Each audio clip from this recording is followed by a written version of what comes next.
थाली में घी ज्यादा दिखता है, कहावत है ना। तो उसी कहावत से प्रेरित होकर ये कहानी सुने। मीरा अपनी सहेली सीमा से कहती है, क्या रे सीमा, तेरे जैसी सास भगवान सबको दे। कोई रोक टोक नहीं, कोई बोलियां नहीं, आराम से रहती है और आराम से रहने देती है। एक मेरी सास है। माना कोई रोक टोक नहीं है, लेकिन दूसरी कई परेशानियां हैं जो मेरी सास के साथ है। तू नहीं समझेगी। चल अच्छा रखती हूँ, ननद आई है, उसकी खातिरदारी करनी है। मीरा सीमा की सास से काफी इम्प्रेस रहती है। फिर एक दिन सीमा मीरा के घर किसी काम से जाती है। मीरा की सास कहती है, हाँ भाई सीमा, क्या करने आई है? घर में कोई काम धाम नहीं है क्या? सीमा को तो शौक लगता है, ऐसे कोई कैसे बोल सकता है। आंटी, मैं कौन सा कुछ लेने आई हूँ, देने ही तो आई हूँ। ये अचार बनाया था। तभी मीरा आ जाती है।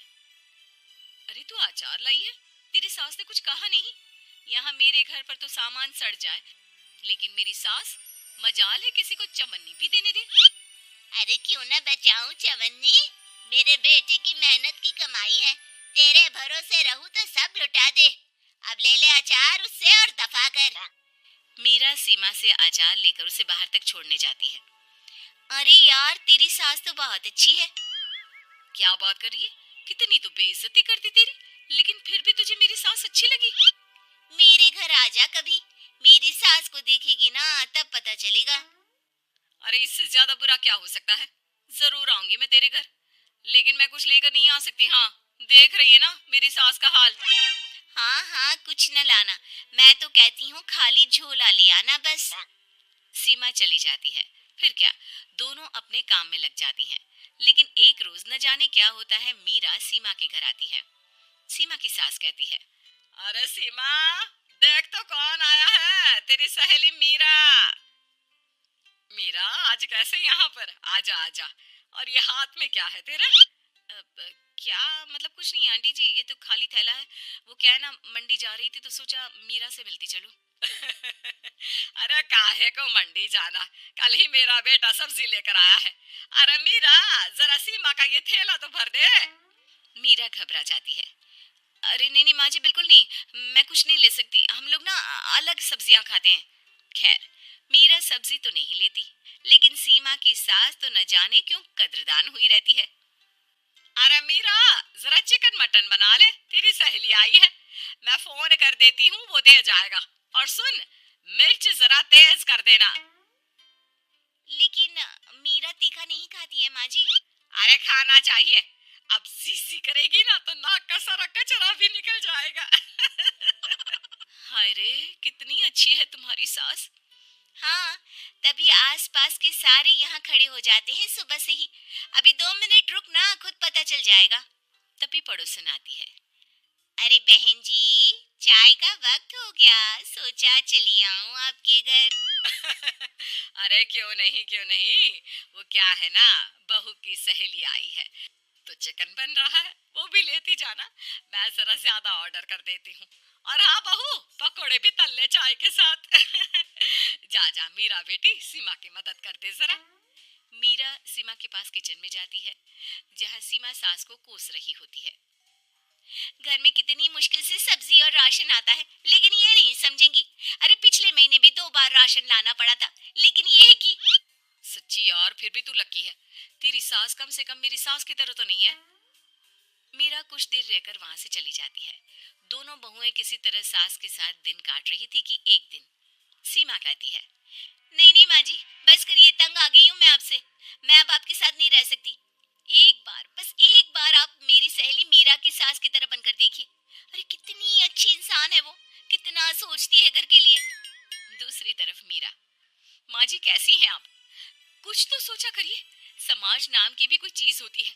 बस एक बार मेरी सहेली सीमा की सास की तरह बनकर देखिए। अरे कैसे जी जाती है जिंदगी, उन्हीं से पता चलेगा। दोनों की सास को आता है गुस्सा। अरे भाई, कोई छोटे बच्चे तो है नहीं जो किसी के साथ तुलना कर दे और वो कुछ ना कहे। मीरा की सास कहती है, मुझे तो सीमा के पास ही छोड़ा। सीमा की सास कहती है, तू ना मुझे मीरा के पास ही छोड़ दे। दोनों एक दूसरे से सलाह करती हैं और सासों का किया जाता है आदान प्रदान यानी एक्सचेंज। अगली सुबह मीरा की बदली हुई सास। अरे मीरा, मेरी बेटी आ रही है। मीरा को तो आदत थी कि घर का कोई भी आए दमड़ी ना निकले, ना कुछ बनाना ना कोई लेन देन। अच्छा माँ जी ठीक है, कोई बात नहीं। अरे कैसा कोई बात नहीं? अरे लाओ 16 तरह के पकवान और ननद को देने के लिए सीधा निकालो। सीधा समझती हो ना? देना, लेन देन। अरे माँ जी कैसी बात कर दी। इस घर में जो कोई कुछ भी ले आए, लेकिन मजाल है घर की चवन्नी भी कहीं चली जाए। अरे ये तो परंपरा ही नहीं है इस घर की। बाकी खाना हो तो रोटी दाल बना देती हूँ। रोटी दाल तो मेरी बेटी दुख में भी नहीं खाती, तो मायके में क्यों खाए। मैं अभी चिकन मटन पनीर और दाल ऑर्डर कर रही हूँ, सब बना देना। लेकिन मेरी तो आदत ही नहीं है इतना सारा खाना बनाने की। नहीं नहीं माँ जी, मुझे तो माफ करें। अरे कैसी बात कर रहे हैं? तेरी सास की बेटी नहीं आती थी क्या? आती थी ना, खूब आती थी। लेकिन मजाले की सास कुछ एक्स्ट्रा कर दे। माँ जी देखिए, मेरी तो ये आदत नहीं है। दूसरी तरफ सीमा। माँ जी, वो मेरे मायके से लोग आ रहे हैं, तो मैं जरा उन लोगों के लिए कुछ बना लेती हूँ। क्यों? क्यों बना लेती हो? दाल रोटी बनी है ना, साथ में अचार रख देना। वैसे आ क्यों रहे हैं बेटी के घर? सीमा को तो बहुत बुरा लगता है। कहाँ तो उसकी सास पड़ोसी के कुत्ते को भी घी की रोटी खिलाती है, और कहाँ ये मीरा की सास जो उसके मायके वालों के लिए सूखी रोटी अचार रख देने की बात कर रही है। वो मेरी भाभी आई है ना, नई नई, तो शादी के बाद भाई पहली बार आ रहा है। हाँ तो उन लोगों को बोल दो, हमारे घर का रिवाज है सास के लिए 10 साड़ी हार और सजावट का सामान लेकर ही आना, समझे? सास तो बोली जा रही थी, लेकिन सीमा को कुछ समझ में नहीं आ रहा था कि वो क्या करे। सीमा का पति। अरे सीमा क्या हो गया? तुम्हें तो माँ से बिल्कुल ऑपोजिट चाहिए थी ना।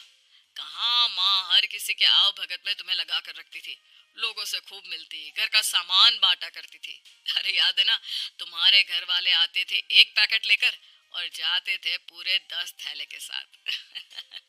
अब आएंगे 10 पैकेट लेकर और जाएंगे खाली हाथ, सही है? नहीं नहीं, मुझे नहीं चाहिए ऐसी सास। ये सब तो मुझे पता ही नहीं था। सीमा घबराकर मीरा की सास को लेकर उसके घर जाती है, जहाँ मीरा। सीमा, ले जा अपनी सास भाई। हाँ हाँ, मैं भी तेरी सास वापस ही देने आई हूँ। चलो मम्मी जी, मेरे लिए तो आप ही सही हो।